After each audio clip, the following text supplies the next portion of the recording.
Shalom saudara-saudaraku sekalian.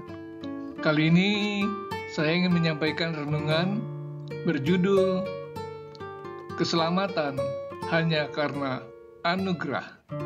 Untuk itu silakan subscribe, share, dan like renungan ini. Tuhan memberkati. Dan keselamatan tidak ada di dalam siapapun juga selain di dalam Dia. Sebab di bawah kolong langit ini tidak ada nama lain yang diberikan kepada manusia yang olehnya kita dapat diselamatkan. Kisah 4 ayat 12. Ada seorang pemuda datang kepada Yesus dan berkata, "Guru, perbuatan baik apakah yang harus kuperbuat untuk memperoleh hidup yang kekal?" Ternyata dia hanya ingin melakukan perbuatan baik saja agar bisa selamat dan mendapat hidup kekal. Dia tidak memperhatikan iman dan percaya pada Tuhan.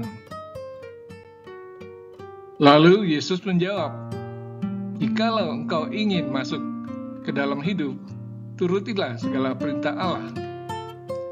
Berarti Yesus berkata, kita bisa melakukan perbuatan baik saja untuk memperoleh keselamatan kekal. Tapi dengan persyaratan harus melakukan semua perintah Allah.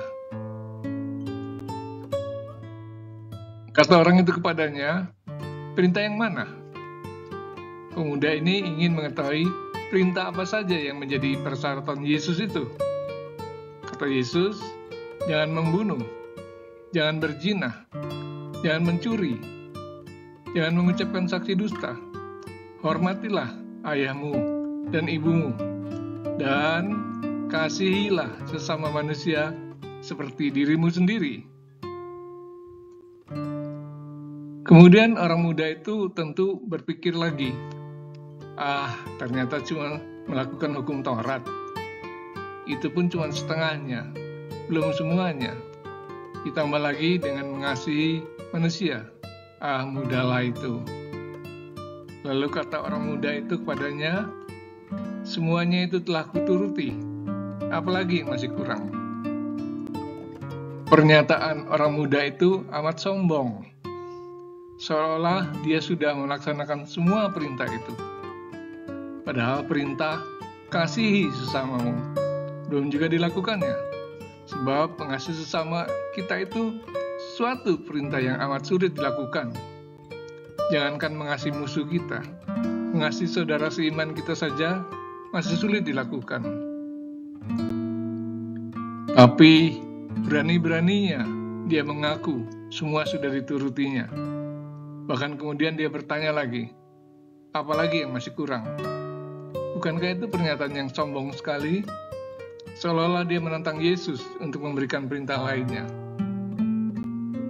Maka berkatalah Yesus, "Jika engkau hendak sempurna, pergilah dan juallah segala milikmu.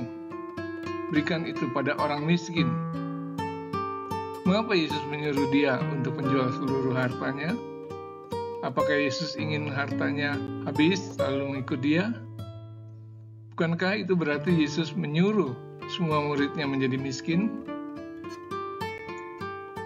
Ternyata maksud Yesus adalah jika orang muda itu sudah menjalankan hukum Taurat dan rela mengorbankan semua miliknya untuk orang lain, orang itu sudah mampu menyelamatkan dirinya sendiri. Jadi Yesus ingin melihat apakah dia benar-benar mengasihi orang lain seperti yang dikatakannya. Ternyata orang muda itu pergi dari hadapan Yesus. Mengapa? Dia tidak mampu melakukannya, sebab hartanya amat banyak. Padahal tadi dia katakan dengan penuh percaya diri bahwa semuanya sudah kuturuti. Ternyata dia masih mencintai hartanya.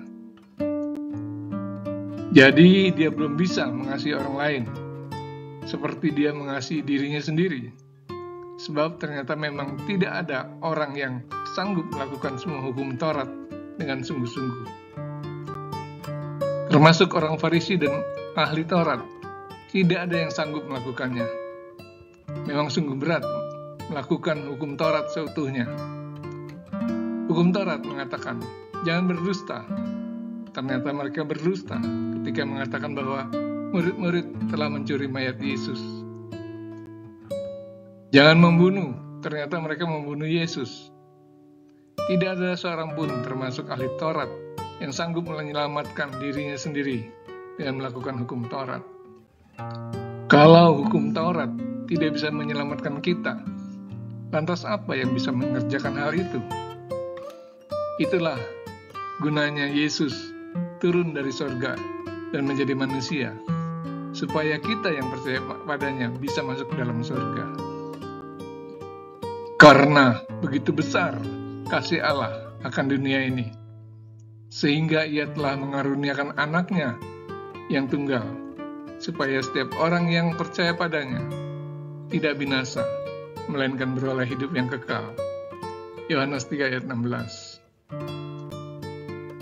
Jadi, asalkan kita percaya pada Yesus, pasti akan memperoleh hidup kekal dan tidak akan binasa dalam api neraka. Siapa yang mengutus Yesus? Itulah Allah yang amat mengasihi kita semua. Allah mengutus anaknya yang tunggal itu, supaya setiap orang yang percaya padanya tidak binasa, melainkan beroleh hidup kekal. Tapi setelah kita percaya pada Tuhan, barulah perbuatan baik itu diperlukan. Mengapa? Sebab kalau kita tidak berbuat baik, Tuhan pun tidak berkenan pada kita.